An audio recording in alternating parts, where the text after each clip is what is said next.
乌军全方位进化，战火烧毁莫斯科。乌俄这场仗打到现在，谁还能说乌克兰撑不下去了？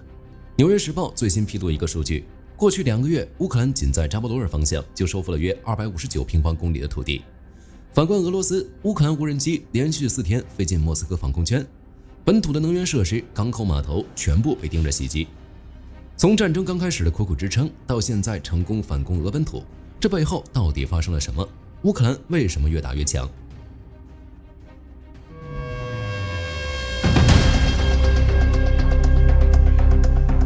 战争的关键转折点是在2月份，乌克兰国防部长费多罗夫与马斯克合作，切断了俄军在前线非法使用的所有星链终端。那些从灰色渠道搞来的设备，因为在技术上位于被占领的乌克兰领土，一夜之间全部被停用，导致俄军的信号流暴跌逾90%。乌克兰则抓住这个窗口期，在扎波罗热方向集中兵力，一口气收复了大约259平方公里的土地，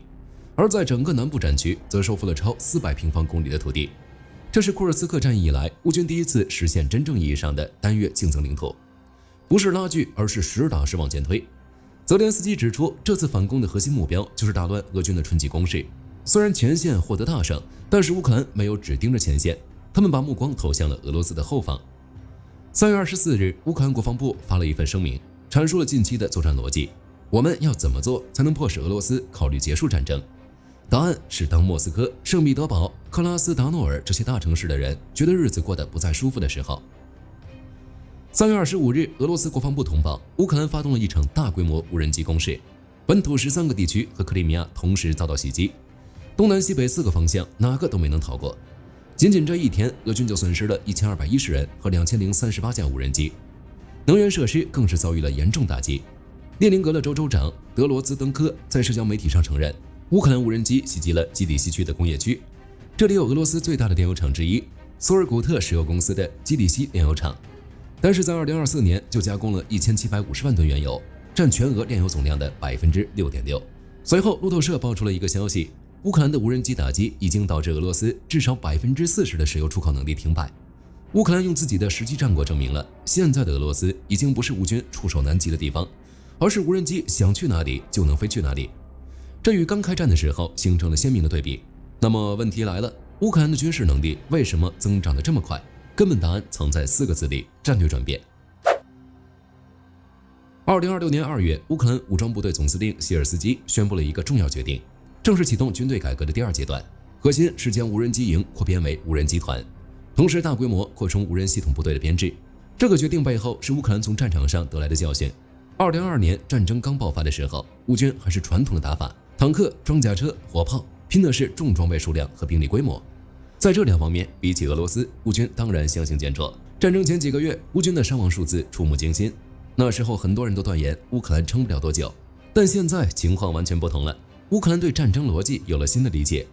他们认识到想要通过俄罗斯拼人数来改变战局是极其困难的，更好的选择是让无人机和机器人去战斗。俄罗斯用人海战术，我就用无人机海战术。费多罗夫在前线跑了一圈，回来之后直接拍板定了2026年的新目标，每月给俄军造成5万人的伤亡，同时把无人机年产量从350万架翻倍到700万架。这还不算，他还宣布给每个旅建立月度无人机保底供应包， FPV 无人机、侦察无人机、轰炸机，各种型号全配齐，让部队打仗的时候心里有底。到了这个阶段，乌克兰要拼的就是产能。受困于战场，乌克兰的生产模式已经彻底颠覆了传统军工的逻辑。他们摸索出一套适应自身国情的模式，主打低成本、模块化、大规模、快迭代。许多军工企业正常开发一款新型无人机可能要5到10年，乌克兰的创新团队从画图纸到前线实战，最短只需要几周。国内的生产线也彻底拉起来了。在开战前，整个乌克兰只有4家无人机制造商，到现在有450家，其中有40-50家属于顶级梯队。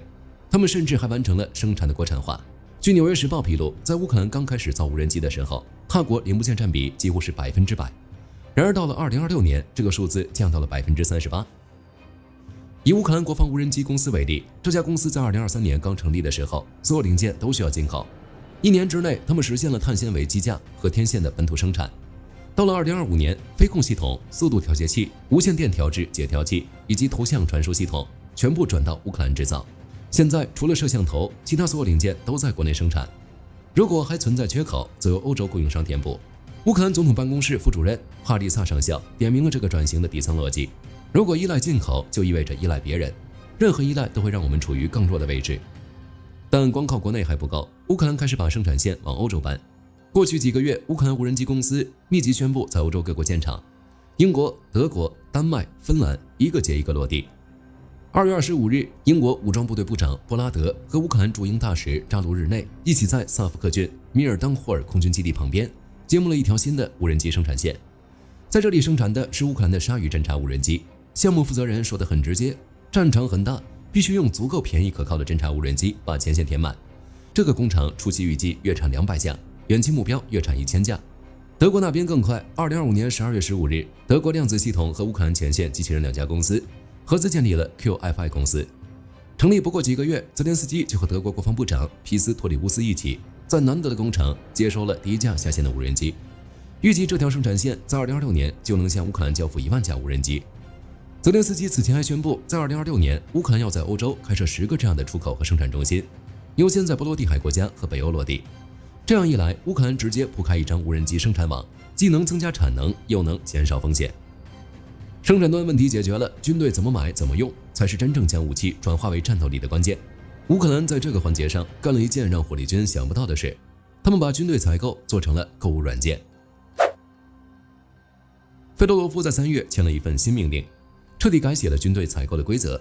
正常的采购规则都是部队打报告，上面批预算，然后指定买什么型号，从哪家买。这套流程走下来，等武器到了前线，战场可能已经变了，而且中间环节多，灰色空间大。现在费多罗夫拿了一套新方案，数据说了算，人别插手。前线部队提交需求的时候，只写技术指标，飞多快，装多重，续航多久。乌克兰军队自己开发的数字系统会根据实战数据自动生成无人机排行榜，排在前面的就把采购预算的80%全砸进去，剩下的20%用来进行测试新研发的武器，好用就进排名，不好用就淘汰。这套方案的基础是乌克兰此前推行的采购系统，早在2025年11月，新型采购系统就已经覆盖了130个旅团，每个旅有自己的虚拟账户，可以在平台上直接下单，成功打击还能赚积分，积分可以继续买无人机。前线不同区域的部队需要不同类型的无人机，这种去中心化采购模式直接让供给与需求达到了最佳匹配。武器有了，训练也不能落下。3月20日，乌克兰武装部队总参谋部透露出他们的一个决策，他们决定大幅缩减海外训练规模，把训练重心转回国内。理由很简单，海外训练和国内实际需求不匹配。乌克兰士兵要面对的是每天上千架无人机的战场，是电子战从早打到晚的对抗，是全世界最高强度的消耗战。这些东西是现在的美欧教官教不了的，所以不如把训练搬回乌克兰，让有实战经验的乌克兰教官来教，这中间还能省去跨国转移的时间。负责训练和调令的副参谋长梅热韦金说，现在所有海外训练项目，乌克兰自己都派教官过去盯着，而且这些教官都是精挑细选的，必须有最新最丰富的实战经验，定期轮换。这不是乌克兰在跟北约割席，而是合作关系的一次升级。英国是第一个响应把训练搬回乌克兰境内的国家，承诺到2031年每年给乌克兰至少3亿英镑的国防支持，用于防空建设、无人机联合研发和乌军训练。训练体系也在系统性的升级。希尔斯基在2月宣布，基础综合训练已经延长到51天，外加最多14天的适应性训练。有实战经验的教官数量在增加，训练设施在扩建，安全是第一位的，尽可能在防护设施里训练。希尔斯基还透露了一个数据，现在乌军在正面战斗中的胜率已经达到了90%。整体来看，乌克兰已经走通了一条新路，用数据驱动采购，让钱花在最有效的地方，用实战经验重塑训练，让士兵学到真正有用的东西。在抓紧时间提高自身的同时，盟友的支持依然是乌克兰坚固的后盾，只是现在的支持也转向了。欧洲一改过去只管掏钱送武器的模式，和乌克兰加强了生产合作，从单纯的书写转变为了造血。3月18日，泽连斯基访问马德里，西班牙首相桑切斯当场宣布再追加10亿欧元的军事援助，这笔钱加上去，西班牙对乌克兰的援助总额已经冲到了40亿欧元。但是这一次还不是普通的给钱，西班牙这次的重点就是和乌克兰搞联合生产。双方签了4项协议，其中3项都指向一家叫希纳尔的西班牙防务公司。德国给乌克兰的 IRST 防空系统关键部件就是这家公司造的。德国也不遑多让，3月25日，梅尔茨表示，向乌克兰供应金牛座导弹已经不再合理，因为乌克兰自己造的远程武器现在比金牛座更有效。这意思可不是德国就要停止对乌克兰的援助了，恰恰相反，德国现在可以说是乌克兰最大的支持者。单是承诺的2026年援助总额就高达115亿欧元，包括 IRST 防空系统和爱国者，这还没算各种追加援助。3月26日，梅尔茨再次表态，德国及其盟友已不再限制共乌武器的射程，这说明乌克兰的盟友要给乌克兰送真正的好东西了。所以，为什么乌克兰越打越强？答案就藏在这4年的每一个选择里。在这4年的战场上，乌克兰成功完成了一场全方位的进化。他用实战证明了一件事：战争不是单纯的拼谁人多，而是拼谁学得快，谁变得快。直到现在，谁还能说乌克兰撑不下去了？